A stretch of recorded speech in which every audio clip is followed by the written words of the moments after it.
Tiffin কারি দেখে বোঝা যায় যে কতজন ছাত্র আসবে, পড়াশোনার বিষয় নেই, পড়াশোনা কিন্তু হয় না। স্টিলের ক্যান পড়ুয়াদের রেজিস্টার হতে পারে, কথা ভেবেছেন কখনো? এই ছবি দেখালো পশ্চিম বর্ধমানের বারাবণীর ফরিদপুর গ্রাম। এই গ্রামের অঙ্গনওয়াড়ি কেন্দ্র বন্ধ হয়েছে কয়লা খনি সম্প্রসারণ ও ধসের কারণে। ভগ্ন প্রায় একটা বাড়িতে কোনো রকমে চলছে অঙ্গনওয়াড়ি কেন্দ্রের রান্নাবান্না, কিন্তু তাতেও নেই পড়ুয়ার হিসেব। খাবারের ক্যান গুনে হিসেব হচ্ছে পড়ুয়ার। যে এখানে প্রচুর টিফিনকারী রয়েছে, এই টিফিনকারীগুলো কিন্তু এখানকার যারা শিশুরা আছে তারা নিয়ে আসে এবং তারা খাবার নিয়ে যায়।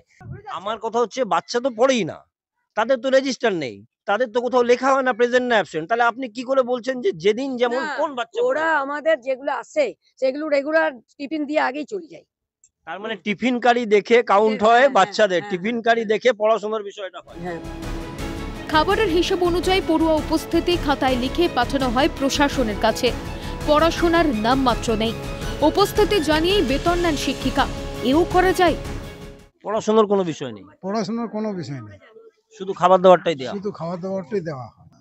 বলা হয়েছে কিন্তু ব্যবস্থা কিছু হচ্ছে না। না, ব্যবস্থা তো কিছুই হয়নি। এই ধরুন গ্রামে ছোট ছোট বাচ্চা আছে এবং যে জায়গাতে রান্না হচ্ছে তার যে পরিস্থিতি, এটা অস্বাস্থ্যকর পরিস্থিতি, যে কোনো মুহূর্তে কোনো ঘটনা ঘটবে। হ্যাঁ, তো যে কোনো মুহূর্তে ঘটনা ঘটতে পারে এবং খুবই অপরিষ্কার থাকে এই সমস্ত জায়গাগুলো। সরকার করবে তবে তো, কিন্তু ছেলে মেয়ে তোমাদের মরছে মরুক, কোনো কর্ণপাত করে না। অঙ্গনওয়াড়ি কেন্দ্রে যাওয়া পড়ুয়াদের ভবিষ্যৎ অন্ধকারে। শুধু খাবার দেওয়া হলে শিক্ষার মান তো বাড়ে না। কি করছে প্রশাসন? বারাবণীর ভিডিও দায় ঠেলেছেন খনি কর্তৃপক্ষের দিকে। ফরিদপুর অঙ্গনওয়াড়ি কেন্দ্র এবং ফরিদপুরে ওখানে একটা স্কুল আছে, প্রাইমারি স্কুল, এই দুটোকে নিয়ে মেইনলি সমস্যাটা হচ্ছে যে যেহেতু পাশে আপনারা দেখেছেন যে ইসিএল এর মাইন্সের কাজ চলছে, ওনারা অন প্রিন্সিপাল জিনিসটা এগ্রিও করেন। ওনারা আমার কাছে জমি চেয়েছিলেন, তো আমি ভূমি ও ভূমি সংস্কার দপ্তরের সহায়তা নিয়ে আমরা ওনাদেরকে পাশেই ভেস্টেড ল্যান্ড দেখিয়ে দিয়েছি, যেটা মাইন এরিয়ার বাইরে।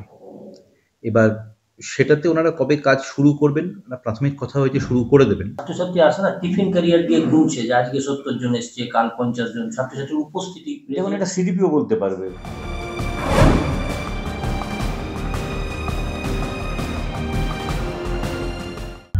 এই রাজ্যের শিক্ষা কিভাবে শেষ হয়ে গেছে আমরা দেখেছি। আজকে সিভিক ভলেন্টিয়ারদের তাদেরকে মুখ্যমন্ত্রী বলছেন ক্লাস টিচার হতে। স্বামী বিবেকানন্দ, ঈশ্বরচন্দ্র বিদ্যাসাগরের আজকে পশ্চিমবঙ্গে এই হচ্ছে শিক্ষার অবস্থা। কেমন যেন গা ছাড়া মনোভাব। পড়ুয়াদের ভবিষ্যৎ নিয়ে কোনো হেলদোল নেই।